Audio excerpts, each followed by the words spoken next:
Greetings, comrades, and welcome to the Eastern Border.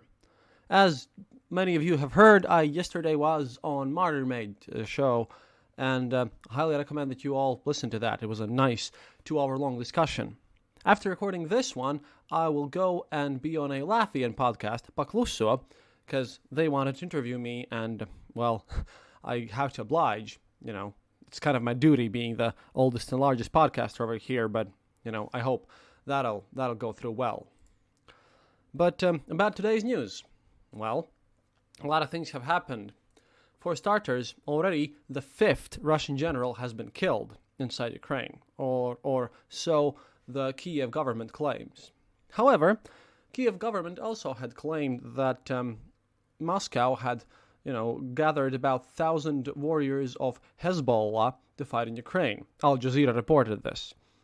Well, that might be wrong, because currently the Hezbollah organization General Secretary Hassan Nasrallah has stated that he categorically denies such things, and that none of Hezbollah, no warrior, no expert, is in this battlefield. So, maybe some sources made a mistake there or something, but even Hezbollah, out of all people, don't want to be tied into this massive war. One thing, though, is that seems that Russians are now pulling their troops away from the Far East. The movement has been spotted from Vladivostok and Petropavlovsk and Kamchatka. From the marine bases over there, the forces have been dislocated to Belarus to compensate the immense, huge losses in the Ukrainian war. We also know that northeast from Chernobyl, the Russians have created a Eastern War District, kind of a rear echelon. And at this point, they're in Belarus, in the Gomel district.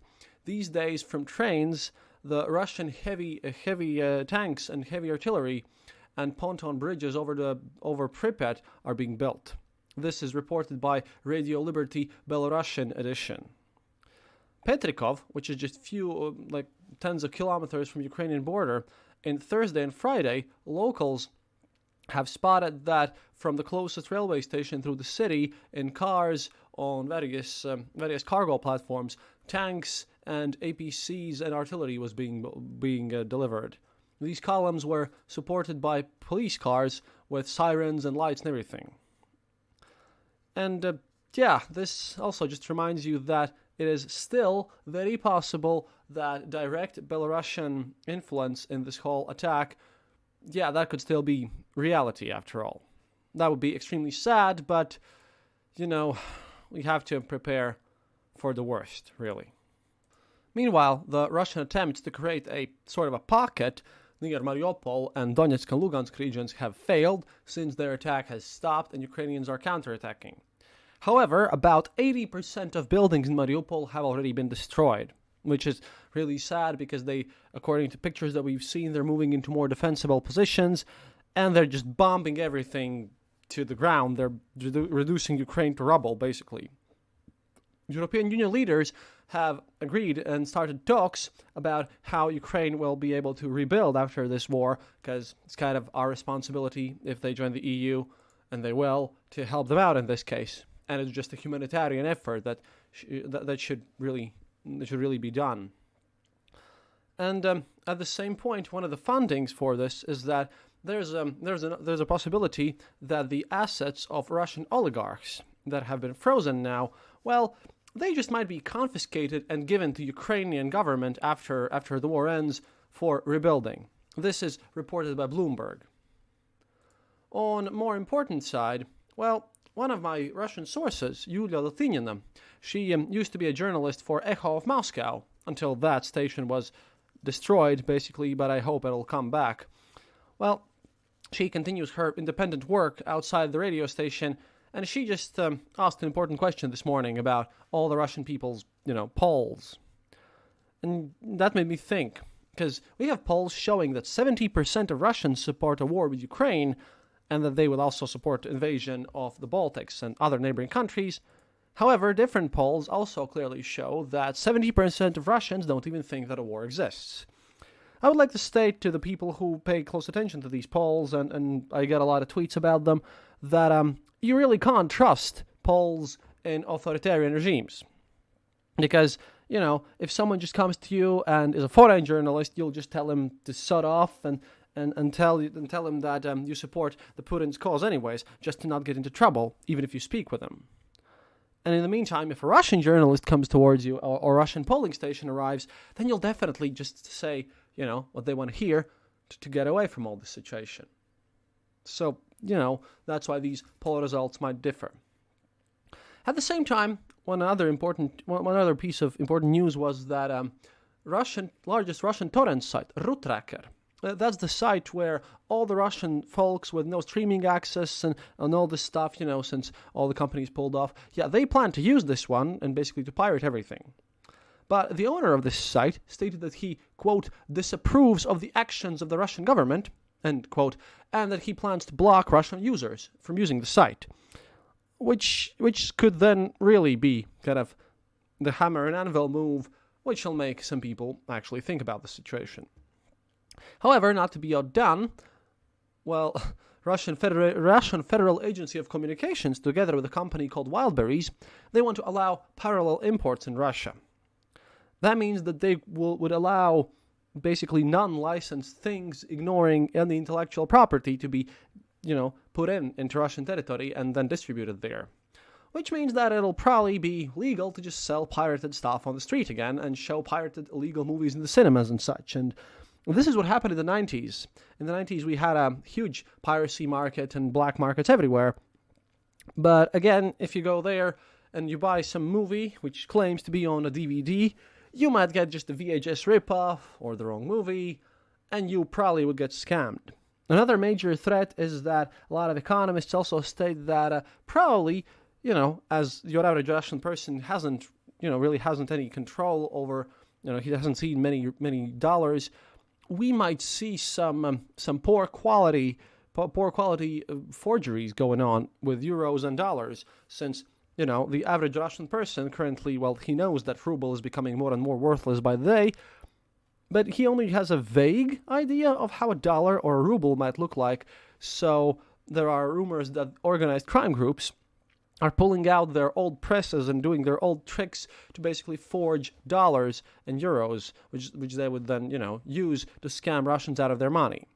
Russian central bank has been moving towards, kind of stabilizing the ruble by dumping out dollars, and they're basically changing the value of the ruble constantly. They're trying to stabilize it. It's going with mixed results. I hope that they fail eventually. But inside of Russia, they will now be calculating the exchange rate not by the day's trades, but only by half of a day's trades, with various machinations, which I don't really understand, basically.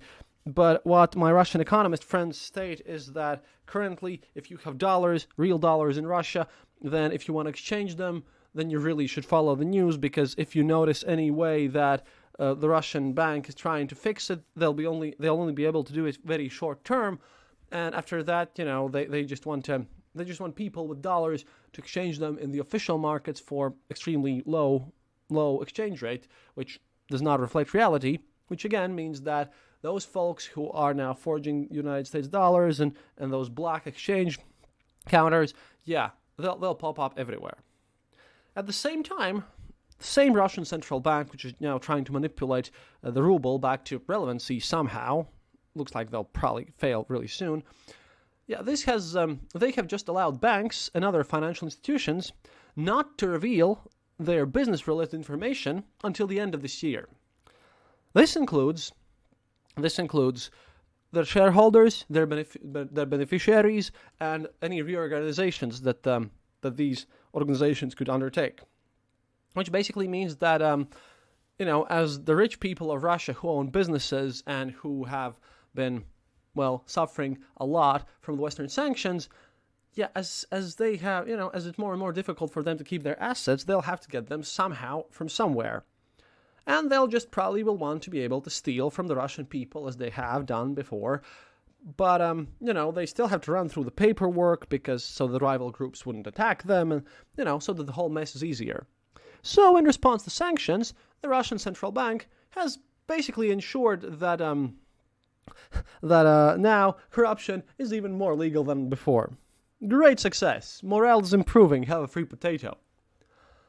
And at the same time, Russia's federal censor has issued yet another warning to YouTube, citing its censorship of, quote, independent Russian media outlets, like the state-run Sputnik, Channel 1, Россия 24, RIA Novosti. And interestingly enough, in this list of independent Russian media outlets, they have even included Zvezda, the Defense Ministry's official TV station, which is crazy because how can you claim that something that is literally run by your Ministry of Defense is independent media? But, just another piece of Orwellian nonsense going on over there, which is quite crazy. And I have to remind you once again that, we don't really know much about what's going to happen later on with the year, but I saw some numbers about the African dependence on wheat from Russia and Ukraine. The lowest number, by the way, is to Eritrea, which somehow still remains a Russian ally, and that's almost 40%. All of Somalia's and Benin's wheat comes either from Russia or Ukraine. About 80% of Egypt's wheat comes from Russia and Ukraine. Sudan is nearby, and list of over 50% is Burundi, Uganda, Tunisia, Libya, Gambia, Burkina Faso, Congo, Madagascar, Rwanda, Tanzania. A lot of countries there will starve, and I really encourage people to think about how we're going to deal with this mess, because Russia does need to get sanctioned, after all, but we have to get through everything. At the same time, criticizing Putin, well, although it's disencouraged in Russia, but today what happened is that Russia's Federation Council, they forgot to disable the comments on their YouTube upload of Putin's speech yesterday in the big pro-Crimea annexation protests. And the responses were just surprising because the people were just openly expressing, being satisfied for seeing so many actually decent, people being on the comments and everything.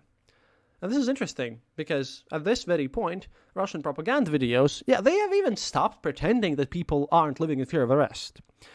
The current Russian propaganda videos show that if they arrest you, and if you claim to be for the invasion and support the Z, then the police let you go. Now they're not even saying that they won't arrest you. They're just saying that if you're supporting the right opinion, then you maybe won't, get punished that much and punched. Another thing is, what I did is I wrote another article for Foreign Policy. I've sent it to Mr. Palmer, the editor over there, and I wrote about the similarities of how this whole situation is reminding me of the Prague Spring in 1968, when the Soviets crushed the whole Czech uprising thing. I won't go into many details, because I actually want you to read the article, because if you read the article, then I'll probably get to write some more. But it was interesting, because the language used there was almost identical. However, when I was researching this, I came up to one of the more interesting things, which is probably going to be a tiny little sneak peek on my larger episode, to which I also spent a lot of time working today. But I managed to find. I was sent by my colleague this article about the first mention of Mr. Putin in mass media. This is just to give you a preview on what's coming, because I'll be digging through Putin and Putinism a lot, so that everyone can answer the question, who are you, Mr. Putin? And the first mention is that first mention of Putin in mass media is in 1992. It was basically stated that KGB colonel is selling off property of Petersburg, and it states that there is another scandal in St. Petersburg. The Committee of Deputies, led by Marina Salya, has demanded to basically fire the chairman of the committee about internal ties of the city council, Vladimir Putin.